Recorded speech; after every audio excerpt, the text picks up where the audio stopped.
When we speak of Africa, we often speak of its diversity, its countless nations, its thousands of languages, its cultures as vast as the savannas. But beneath this diversity lies a question. Who are the Abantu? And what is the meaning of Ubuntu? For generations, these words have been debated. Some say they are simple terms, people and humanity. Others say they are ideas planted by colonizers to categorize. But the truth runs deeper, so deep that to understand them is to understand Africa itself.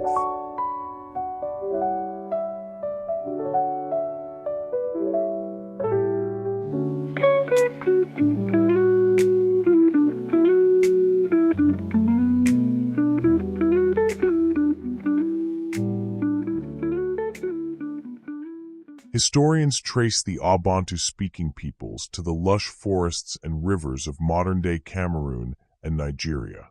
Here, around 3,000 to 4,000 years ago, they began their journey. They were farmers, growing yam, oil palm, and millet. They were metallurgists, early masters of iron smelting, producing tools that transformed landscapes and societies. They were organizers, capable of forming communities larger than clans, stronger than villages. From here they spread into the Congo Basin, where forests swallowed them, into the southern savannas, where cattle roamed, into the Great Lakes, where fertile lands welcomed them. Their languages evolved, but their essence remained. By the 3rd century CE, they had reached KwaZulu-Natal. By 500 CE, the Northern Cape. Every step was not just migration, it was transformation.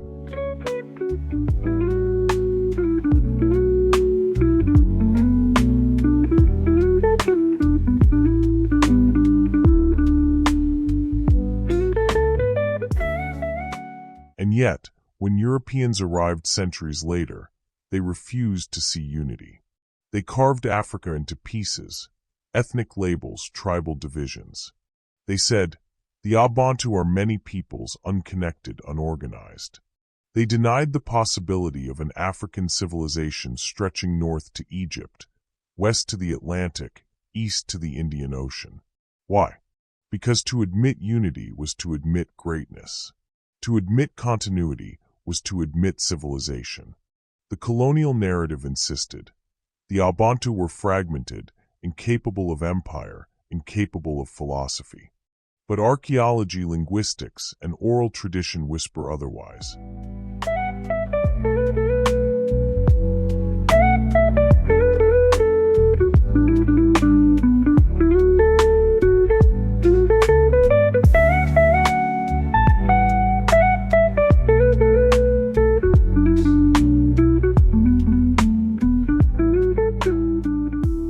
The story of the Abantu is not one of isolation. It is one of constant movement. When foreign invasions shook Africa's north, many migrated southward. Centuries later, when Europeans landed in the Cape, others fled northward. These movements created new nations, new names, but always with the same roots. The Ngoni of Zwangendaba carried Zulu traditions to Malawi and Zambia. The Matebele of Mzilikazi forged a new kingdom in Bulawayo. The Barotse of Sebetwane carved out power in Zambia. Each movement was like a river branching into streams, yet flowing from the same source.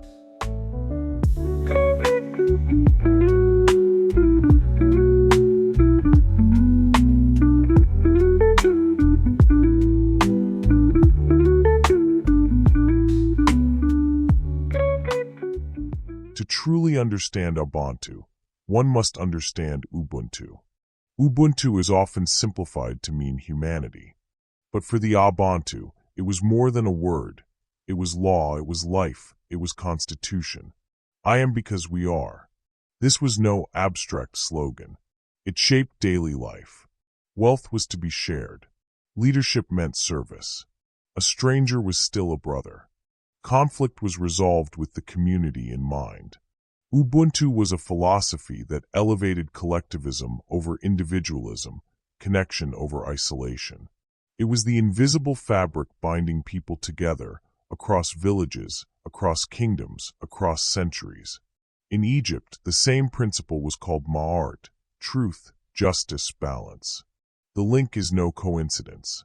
The Abantu, too, carried echoes of that civilization, no matter how much history tries to sever them.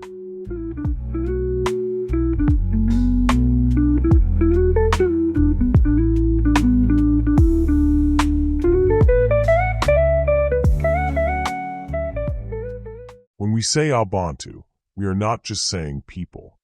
We are naming a body, a civilization. Like Rome, like Greece, like Mesopotamia, Abantu were a collective entity.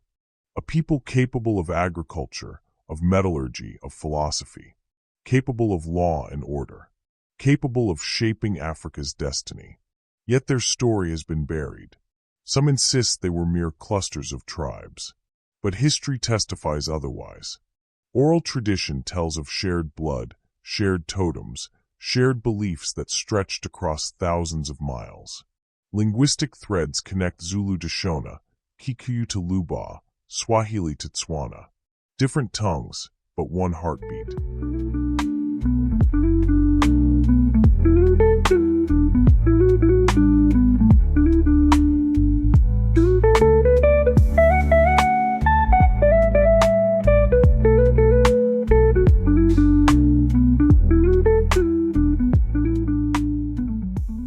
Why then does misinformation persist? Why does the world deny the unity of the Abantu?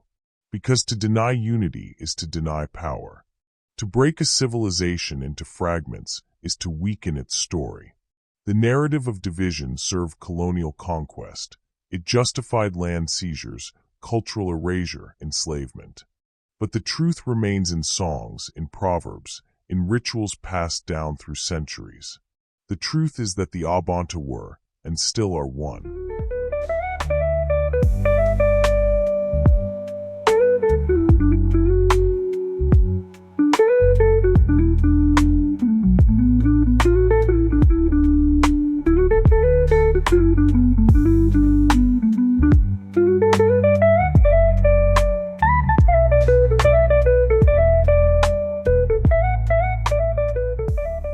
Ubuntu is not gone. It lives on in communities where neighbors still raise each other's children, in ceremonies where their progenitors are remembered, in movements for African unity. It has even crossed borders, influencing philosophy, politics, and ethics worldwide.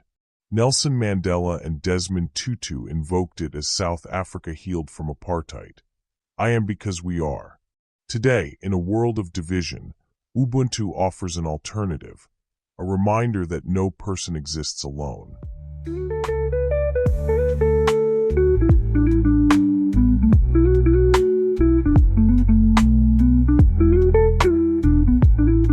So, who are the Abantu? They are not just tribes, not just speakers of related languages. They are a civilization, a family, a movement. And what is Ubuntu? It is not just humanity. It is a law of life, a reminder that connection is strength, that unity is power. From north to south, from east to west, the Abantu remain one. Divided by names, but united by essence.